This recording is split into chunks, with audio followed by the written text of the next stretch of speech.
There's this great story of John Owen where we're thinking about Bunyan in his later years. He would travel to London pretty often.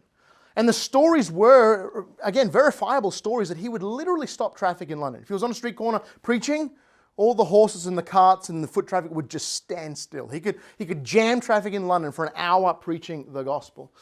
In fact, there's one particular eyewitness that said if it was announced the night before, say 7 p.m., that Bunyan was preaching at sunrise at 5 a.m. the next morning, if it was just one night's notice, then 500 people would be standing waiting for Bunyan to turn up and preach. He generated this profound ability to win the hearts of men and women and to communicate the grace of God. The story is that he's in London, Bunyan, he's preaching fervently, crowds have swarmed, and John Owen turns up because John Owen can't help himself. John Owen's heard about this tinker, this imprisoned Baptistic nonconformist.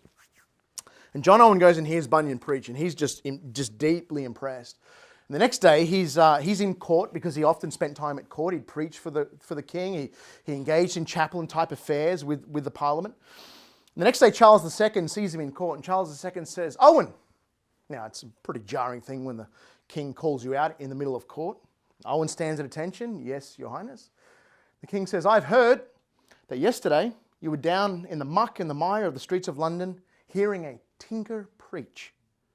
What is a man," the king said, "what is a man with all of your learning?"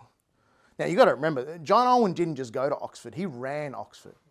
Like, John Owen is the prince of the Puritans, the intellectual proud. If you don't know how intellectually, amazingly the acumen of John Owen, just pick up one of the volumes over here and a bit of bedtime reading. Just try and plow through John Owen.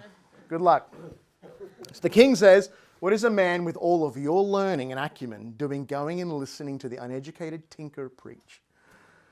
John Owen replies famously, he says, "Your Highness, I would willingly relinquish all of my learning, all of my degrees, all of my acumen, if I could only have that tinker's ability to communicate to the hearts of men. For that tinker's ability to preach, I'd surrender all of my education." Which is really quite a compelling thing to say, because we're reminded, aren't we, that this faith, once for all delivered to the saints, was initially communicated by a carpenter's son.